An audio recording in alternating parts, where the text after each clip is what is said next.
Welcome. Welcome to a place of progress that may not be perfect, but is determined to move forward.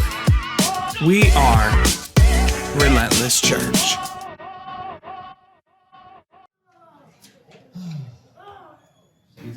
Okay. Hey guys, I'm Matthew. If you know Sarah, she is my sister. I'm not her brother. She was here for the last summer. We're both in college, and we're still at the church that PK and Christy came from. And yes, PK said all those things about fine arts. I do not have a deeper voice than him. I don't know what he was talking about. I do not have more charisma than him. Normally, I open up with like a dumb story, could like get your attention, get you to like me a little bit more. But this time, when they asked me to do a sermon, first thing I got was an altar call, and then I got like 3 more altar calls. So I'm gonna talk for a little, but we're gonna do a lot of like okay? Because the old people can't hear me. Oh, dang it. Do I need to yell? I'm not naming any names. Okay. I'm just saying. Okay. Can we hear me now? Is that better? Better? Okay. Cool. What was he saying? Oh, yeah, altar call.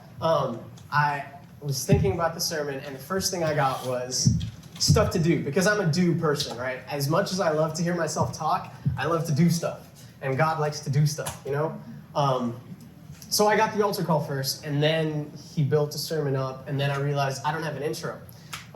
So I was just going to pick some dumb story that y'all are just going to hear. It has nothing to do with the sermon. But we had a great time in fine arts and stuff. Our youth group was great. We had this thing called interns, where every Wednesday night, just every Wednesday in the summer before, we had youth group Wednesday nights, and like a few of us would get together, and we would basically do like this training, like to hear. That was honestly, these guys know, like crazy stuff happened in that room. We just really learned how to hear God. It was like a very, PK says it was like R&D, it was research and development. We were just practicing hearing God. It was really cool. We had we became family in those times. But someone is here today, Isaiah. This is just a story about Isaiah. Usually what we do is we like listen to a sermon at like round 1 or something. PK will talk, and then we'll go into like prayer for like who knows how long. But so I feel like it was actually Stephen Furtick, which is ironic because Isaiah loves elevation. But we were listening to a Furtick message, I'm pretty sure. And then, we listen to the message, it wraps up, PK calls us up to the front, and we do this like huddle thing, and then we're like starting to pray, and then we're like, wait a second, where's Isaiah? Like, where'd he go? And then we look, we're like, he's under the bathroom, and then you see in the chairs, there's just a body. Just on the chair, sprawled. Isaiah had been out for like 3 hours. Dude was just like drooling everywhere. It was great memory. He missed the whole prayer, It was funny, but he needed that. Actually, you know what? It does go with my message. Isaiah needed rest. And that's what I'm going to talk about today, rest. Maybe not that kind of rest. We'll get into it. Okay, can you all get out your Bibles? We're gonna read the Bible here. And go to Hebrews chapter 4, verse 1. I'm just gonna read this, and it's confusing. Warning. Okay, so this is Paul talking to Jews. So you have to understand. One, Paul's a really smart guy. He knows the Old Testament front and back. The Jews also, if you didn't know, by like the age of 12. Jewish boys have to have the first 5 books of the Bible memorized, which is really cool. But so that's the audience he's talking to. So he doesn't explain a lot of things, but we'll go into it. Okay, I'm just going to start. Therefore, since the promise of entering his rest still stands, let us be careful that none of you be found to have fallen short of it. For we also have had the good news proclaimed to us, just as they did.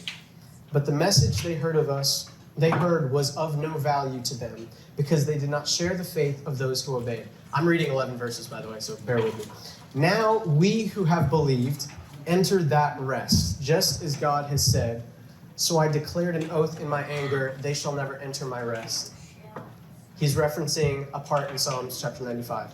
And then it says, and yet his works have been finished since the creation of the world. For somewhere he has spoken about the seventh day in these words. On the seventh day, God rested from all his works. That was in Genesis. Then it says, again in this passage above, Psalms 95, they shall never enter my rest. We'll go into what he's talking about. And then it says, therefore, since it still remains for some to enter that rest, and since those who had formerly had the good news proclaimed to them did not go in because of their disobedience, God again set a certain day, calling it today. This he did when a long time later he spoke through David. In the passage already quoted, today, if you hear his voice, do not harden your hearts. For if Joshua had given them rest, God would not have spoken later about it another day. There remains then a Sabbath rest for the people of God. For anyone who enters God's rest also rests from their works, just as God did from his. Let us, therefore, make every effort to enter that rest, so that no one will perish by following their example of disobedience. Okay, I know I read a ton of Bible right there, and a lot of it probably didn't hit you because I've read this like 5 times and I still don't understand so much of it. But let me just talk about rest and the word rest, what this means. What is rest? Actually, someone give me an example. What's rest? When your heart rate drops and you breathe less frequently, giving your body more Okay, oxygen. paramedic in the room said that. Anyone else? Rest. Sleeping. Okay, so what Isaiah was doing. That is true, and that can look like rest. But here Paul is talking about a supernatural rest. We're going to get into that rest.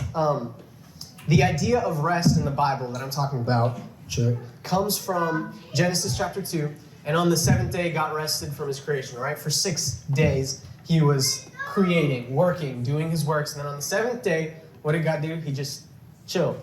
He sat back, he said it was good, and then he just enjoyed it for a whole day. For the same amount of time that he spent creating the sun and the moon and the stars, and the same amount of time that he spent creating Adam and Eve, he also set apart that much time to just rest. You just gotta chill sometimes. The word that Paul uses here in Greek, I'm not even gonna attempt to say it. Actually, it's okay. I'm not gonna. Katapausis. Okay, there we go. I'm not like some Greek scholar. That's the Greek word that he uses there, and that's the word he uses for rest, and it means a putting to rest, a calming of the winds, a resting place, and then this is the best one: the heavenly blessedness in which God dwells. Fancy word, blessedness. It's just, rest is just the amazingness of where God is. It's not like, my definition of rest is coming home and then just lying on my bed, or like playing guitar, or like playing Warzone, like Friday night.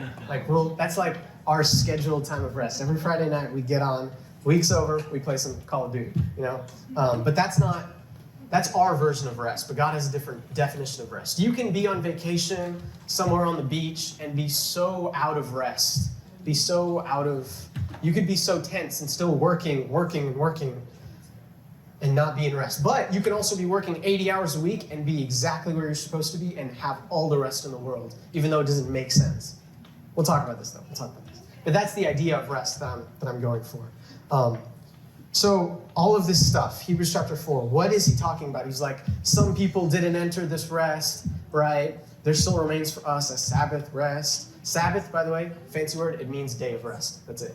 So he's talking about this, but what he knows and what the Jews know at that time, which we might not know, is he's referencing the story in Exodus, actually the whole first 5 books of the Bible, basically, of the Israelites, how when they left Egypt, right, and they were sent to the promised land, right? They had one job, and they failed, right? We can actually go to it. Do I need to give a recap of that story? Should I? So the Israelites just got out of Egypt, right?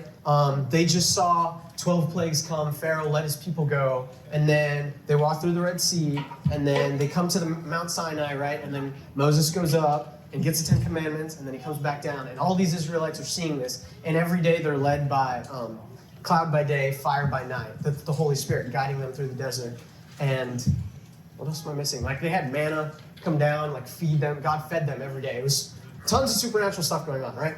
And God says, go into this promised land, go into Canaan. And actually, Israel currently today is a lot smaller than what it was promised in the Bible. If you look at like Bible maps, it was huge, huge land. And God said, I'll send an angel before you in Exodus chapter 33. He says, I will send an angel before you and drive out all the Amorites, Canaanites, all the people, all the bad people, right? And all you have to do is go enter that land. That was their promised land. And now Paul is saying, those who did not enter that land, in their disobedience, they did not enter that rest. And then it says, it still remains for some to enter that rest. We have an obligation to enter that rest. This isn't like an optional, I'm tired, I need to rest. This is you need to rest. Like, it's not negotiable. Actually, you want to see how real it is? The Sabbath, right? That God said you have to have a Sabbath day. That day you don't do any work, you don't collect manna, right? Every day they go out and they collect manna. But on the Sabbath, no one was allowed to do work. People who tried to do work died. I'm not kidding. Like there's a story, I don't have the reference, but someone tried to go out and do work, he was caught, and he got put to death. Like, that's how serious this rest is. And God makes room in our lives for this rest if you look for it. Like, going back to the Israelites, the manna, right? He gave them enough manna for each day. It fell from the ground and they had to go collect it. You still have to do the work even though God gives it to you. But they could only collect enough for that day. If they try to collect anything extra, that food would go bad. But on the day before the Sabbath, they had to collect twice as much food, and that food would last. He would always provide just enough so that they could rest. But on the other days, if they tried to collect extra, it would go bad. So God is very intentional about this rest. And we're going to enter that rest today.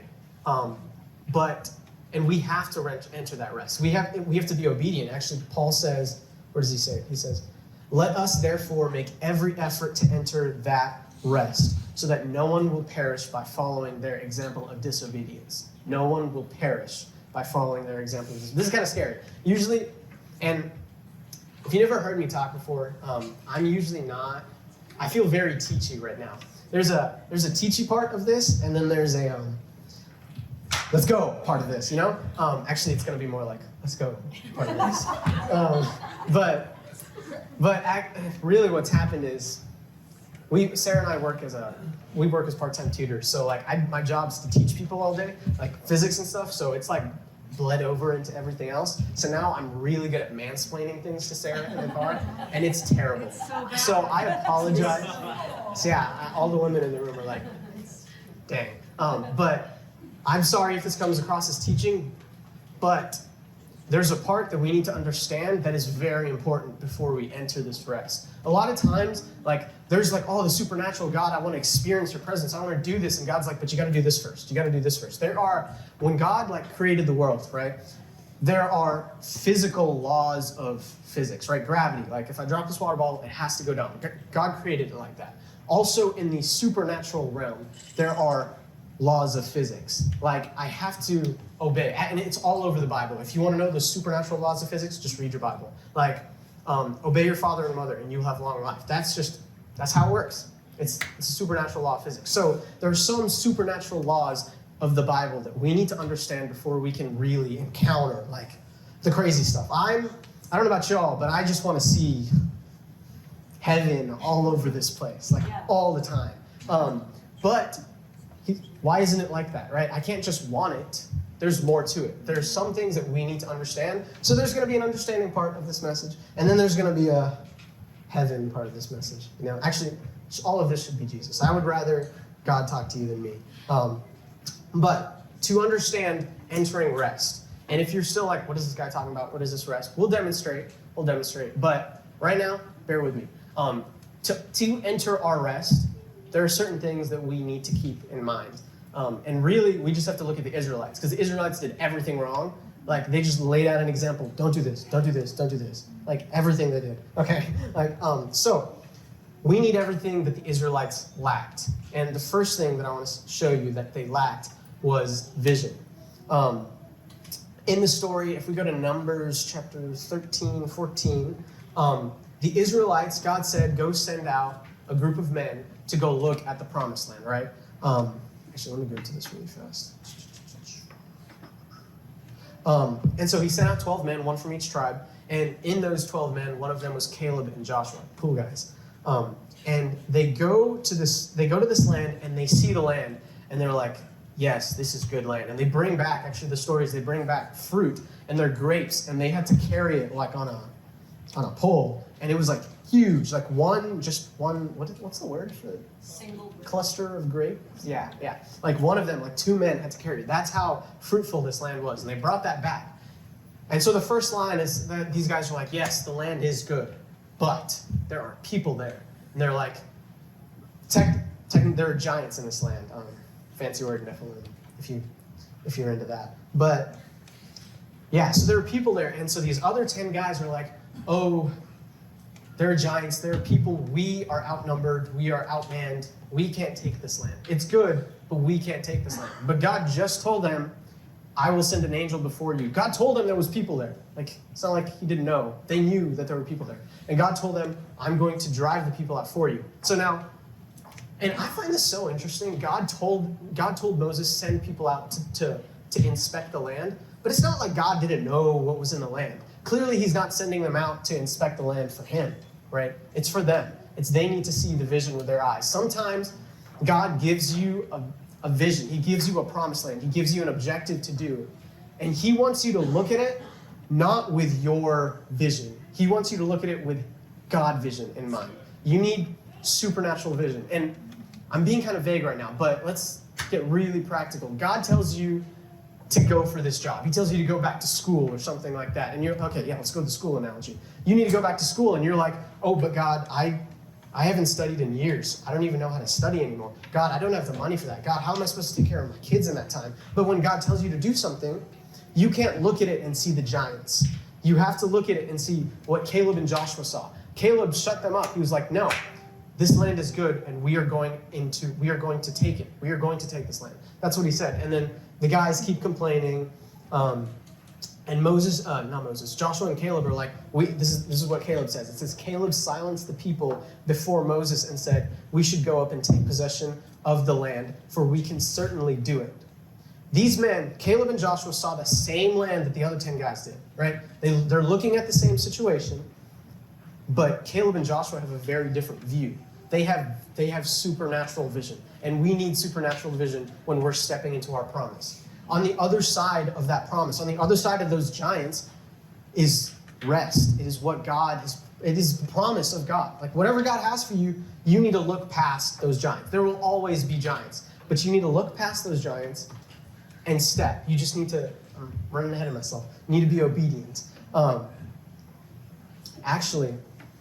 So what happens is to these guys, it's very important to have vision, because these 10 guys who didn't have vision, one, they started to spread word around to all the people who didn't go see, and then all the people believed these 10 guys, which should tell, I'm not going to get into that.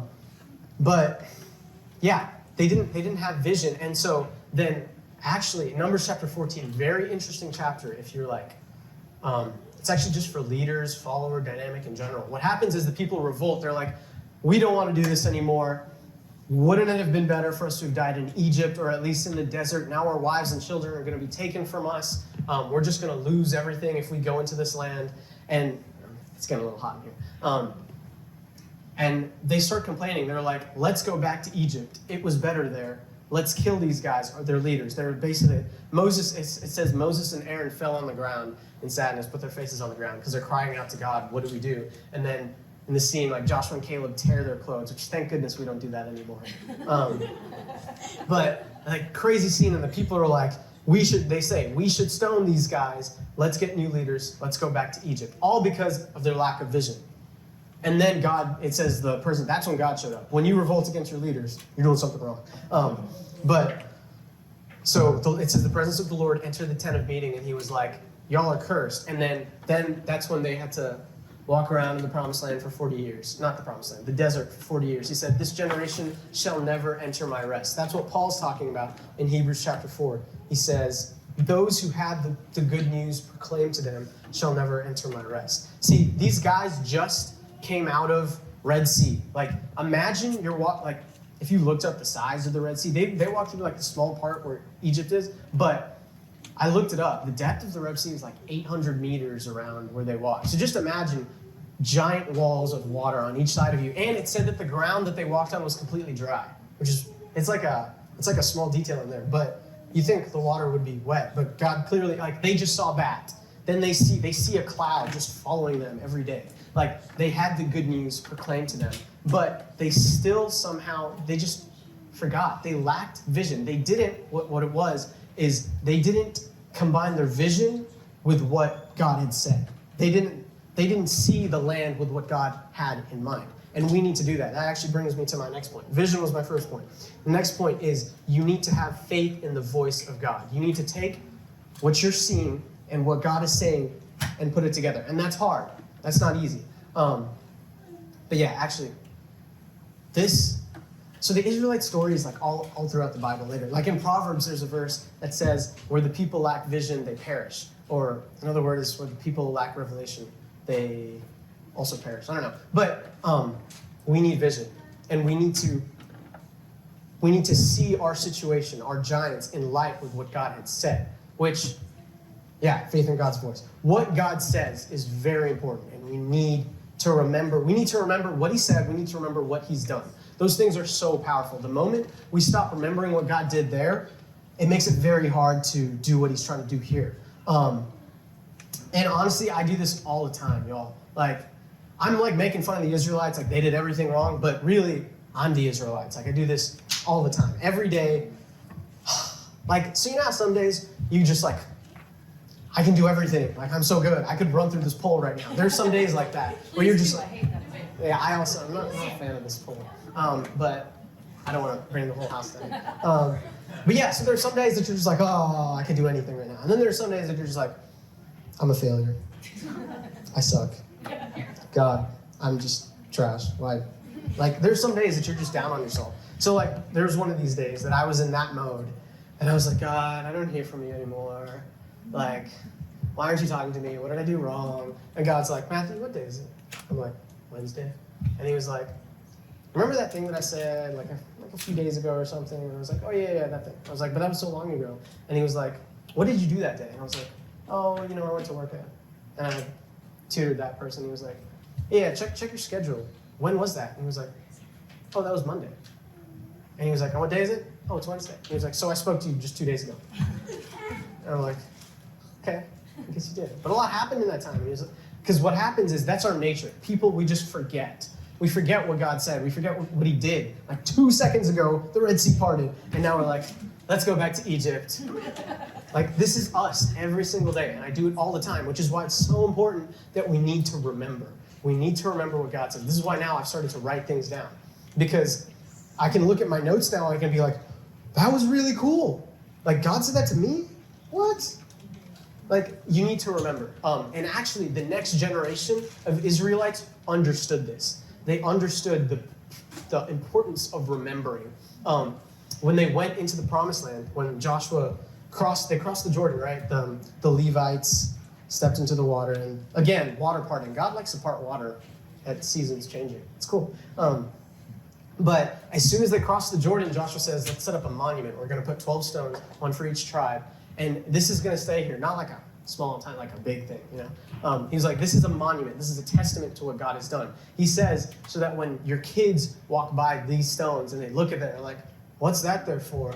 Like, Dad, why are there just a bunch of rocks there? You can say, this is what God did. This is how we are only here in this point of life because of what he did there.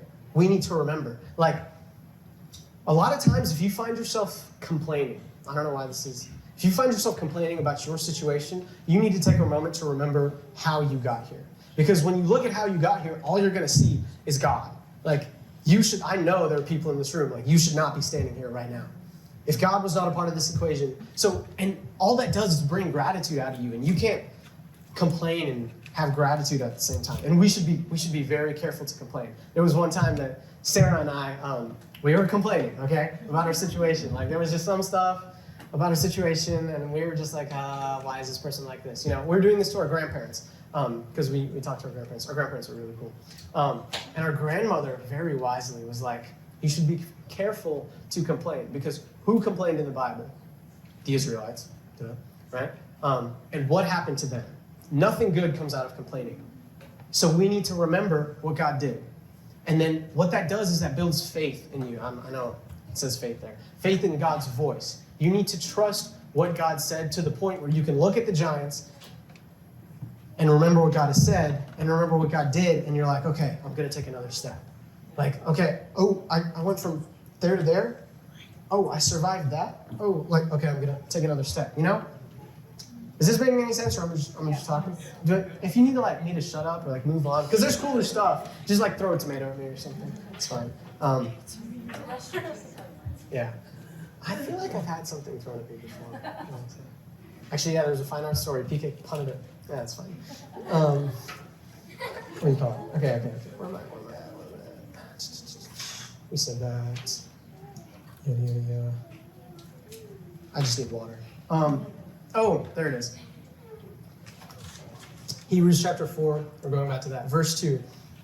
It says, "For we also have had the good news proclaimed to us, just as they did, but the message they heard was of no value to them, because they did not share the faith of those who obeyed." Joshua and Caleb obeyed. It says they did not share the faith of those who obeyed. In a different translation, or actually it says in some manuscripts, and the KJV, if you read that, it says that they did not combine their faith with what they heard.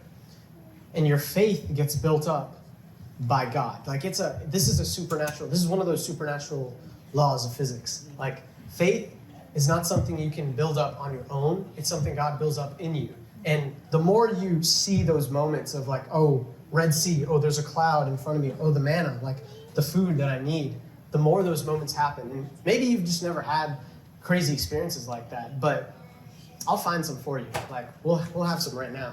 But it builds faith in you, and you need to stay anchored in that when you're looking at the giants. When you're looking at, God, I don't want to take that job because it's a pay cut, and it's more hours, and I need to provide for my family. And God's like, no, that's the promise I have for you, and the rest is on the other side of that. So just go do it.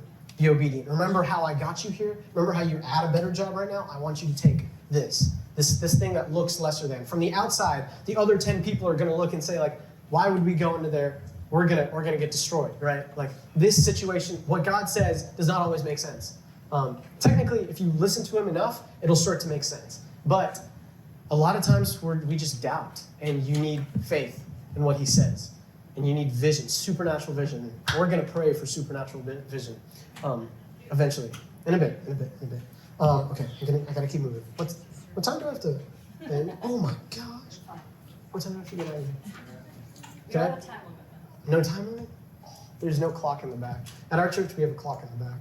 No, I don't preach there. But, okay. I just want to just check on the room. Do y'all want to experience whatever God has? Christy was talking about this in prayer, but I want to go all the way. She said that at Bethel, someone came up to them and said, currently you've had this stream, this hose of the Holy Spirit. It's steady. The presence is here, but God's about to crank it. Yeah. I want the crank, I just want the, whatever he has. I'm willing to stay here till 3. I don't want to talk that long, but I could stay here actually until 5, because that's when I have to go home. But I just, honestly, y'all, I want to receive what God has for us. And this is the small part. God has cooler stuff for me to say, and I'm mad that I just keep talking, because what God does is way cooler than what I say. Okay, third point. The third thing that the Israelites lacked was obedience. This is very, very simple. In Hebrews chapter 4, going back to that passage, verse 6, it says, "Therefore, since it still remains for some to enter that rest, and since those who formerly had the good news proclaimed to them did not go in because of their disobedience." Obedience is so important. It is underrated. In our world today, I feel like we encourage disobedience all the time. Oh, that person's that leader is treating you badly, get out of there, or revolt. It's throw a coup d'etat. No, that's what the world has taught us. I feel that a lot. But obedience is it's a supernatural law of physics. Obedience, when you obey, there is just so much more of God on the other side of that obedience. When it looks stupid, and you're just I hate this, God. On the other side of that is obedience. On the other side of the obedience is God's rest.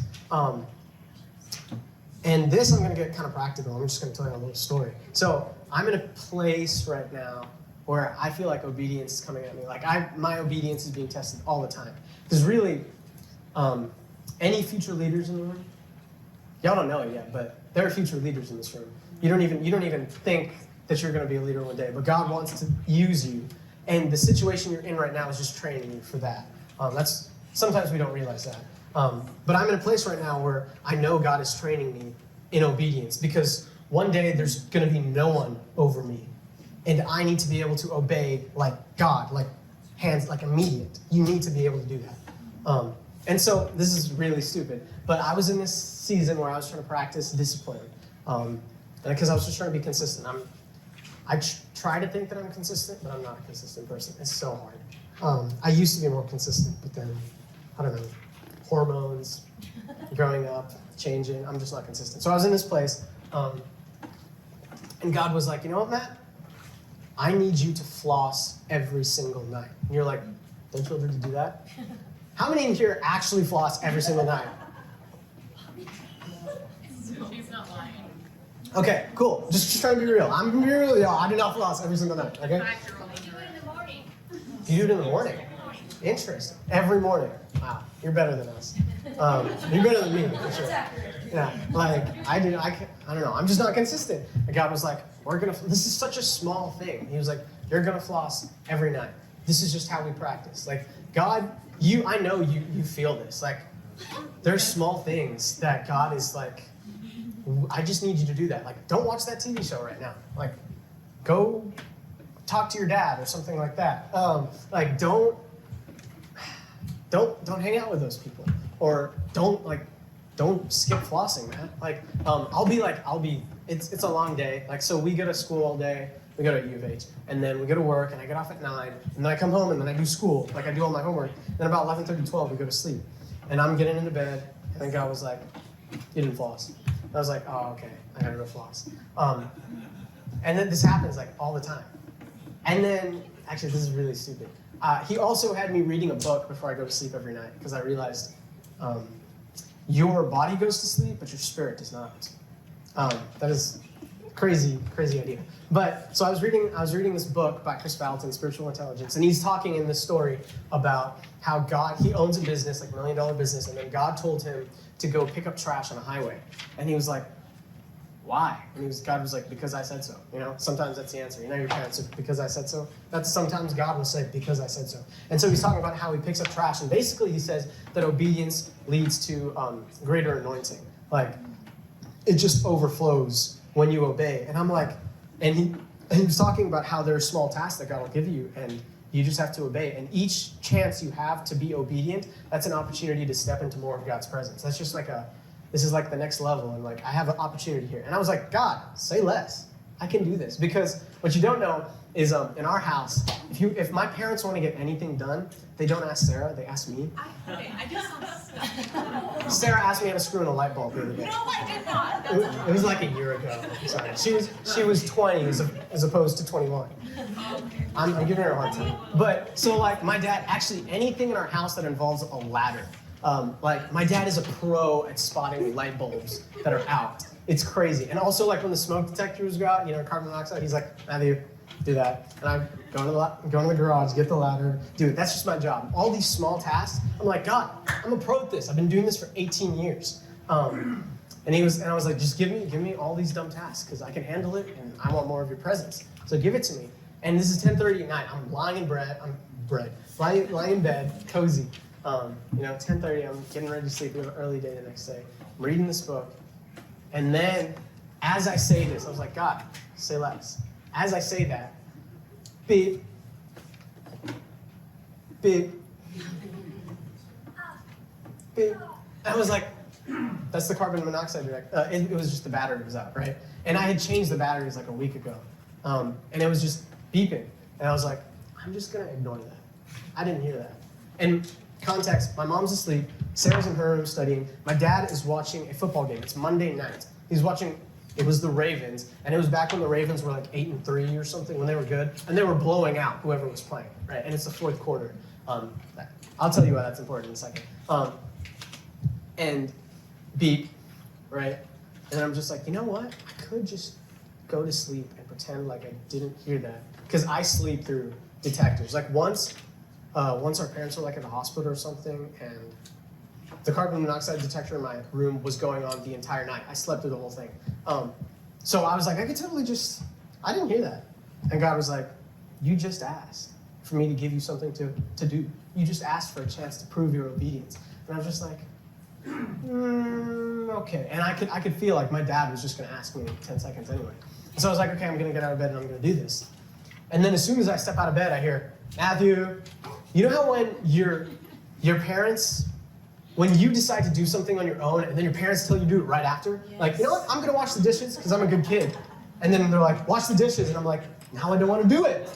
You know, this is me right now. I get out of bed, I'm like, okay, God, I'll do this. Matthew, I'm just like, oh my gosh, I don't want to do this. And it makes it worse that my dad is sitting right next to the garage. And so my dad, the way he de-stresses after work is he just sits on his chair, designated chair, and he watches sports. That's it. And that's like father-son bonding time. We just sit, we watch sports. That's it. Okay, so he's just watching sports. But the Ravens are blowing out the other team. The game's almost over. It's very clear he knows what's going to happen.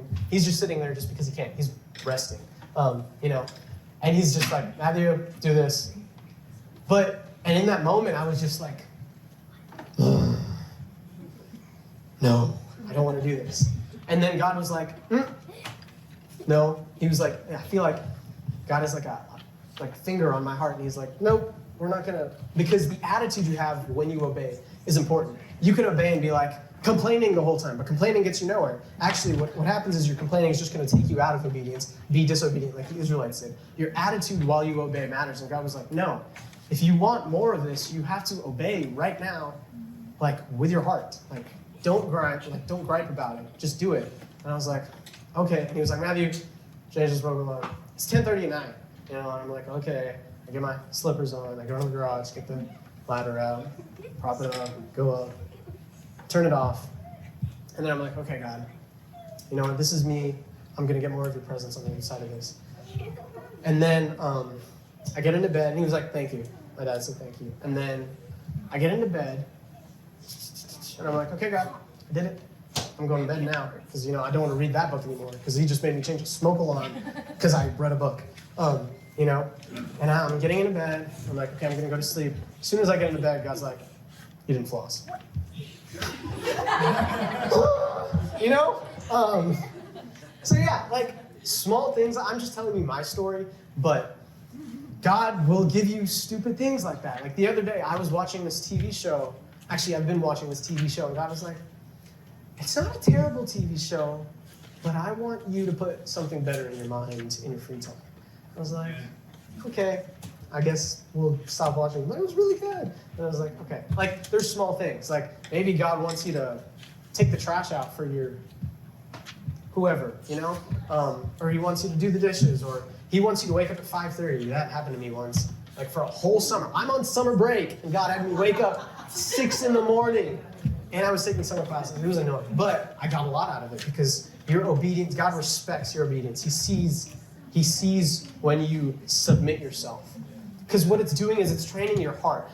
You can't receive something if your heart doesn't have the right posture. And a lot of times God will give you things to change the posture of your heart. You need to check. Like, am I in a position to receive this right now? Because if you're not, you're just not going to get it. Where am I going with this?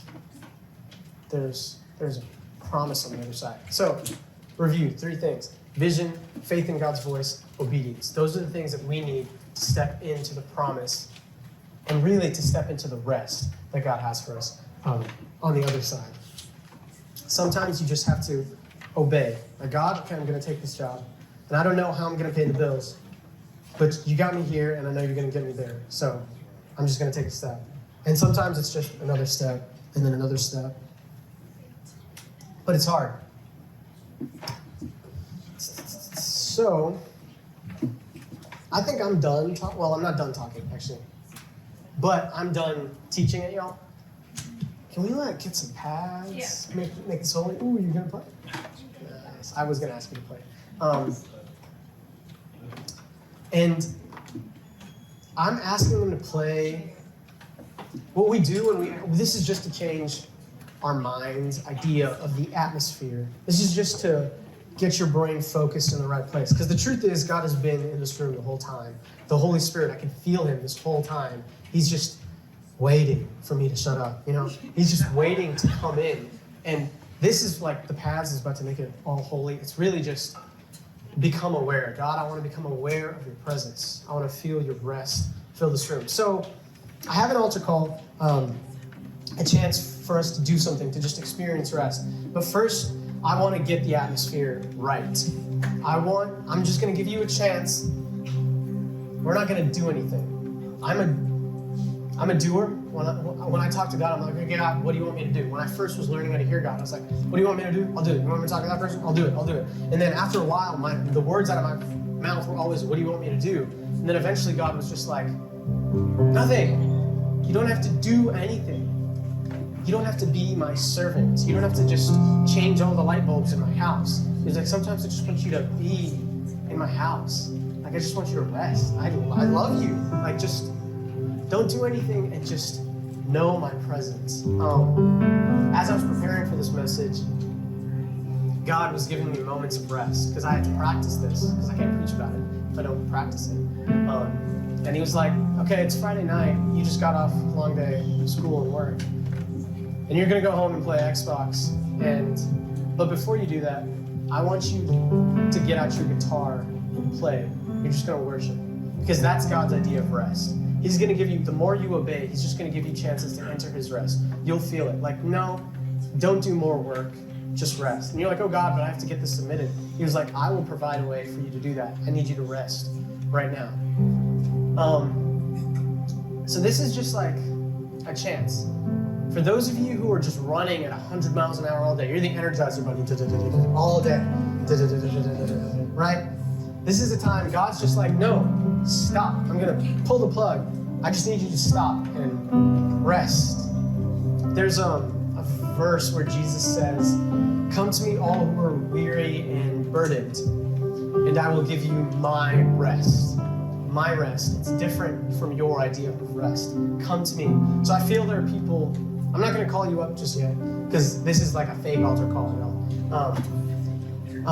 this is really, I just want us to get our hearts right. So we're just going to wait, because I don't want to continue until we all are on the same page in this rest. God, come rest on us. If you just invite God to settle over you right now. Come rest, God.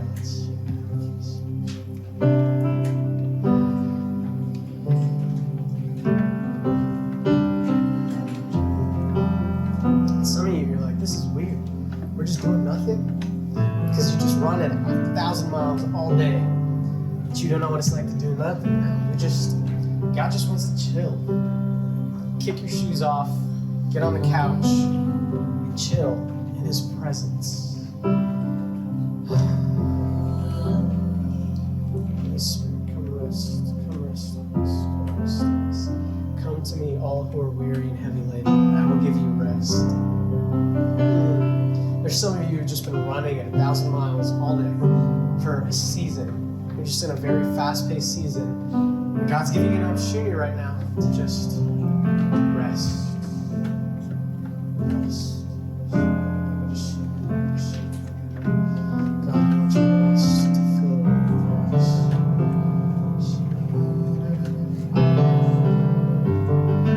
If you want to lie down, kneel, get out of your chair, you want to walk around, I guess you can. But sometimes we need to do something physically so that our heart and soul get on the same page, because spirit, soul, and body are very connected. And what you do in the physical can affect the spiritual.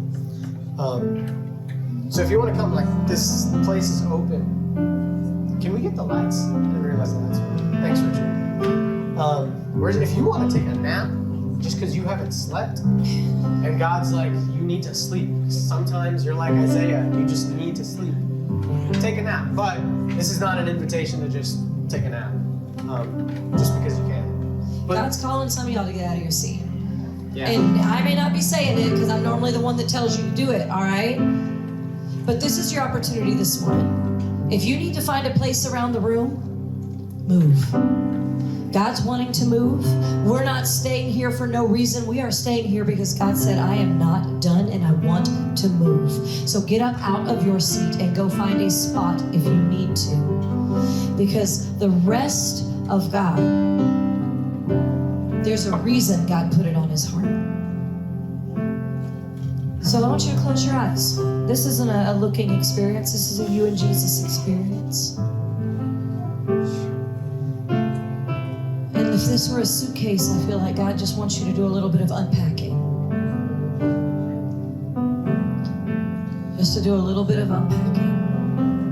Say, God, this morning, how is it that I can obey these words? How is it that I can find this moment and pull from it, God, what you have for me? God, that there would be a settling of our soul this morning as you speak.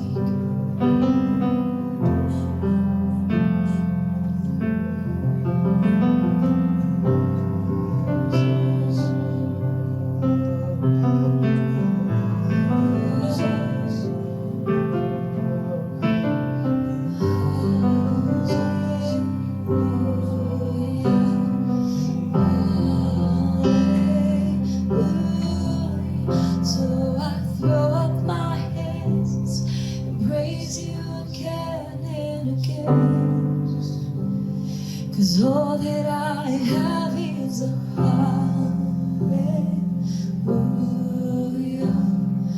hallelujah. And I know it's not much, but I'm nothing else fit for a king, except for a heart singing hallelujah.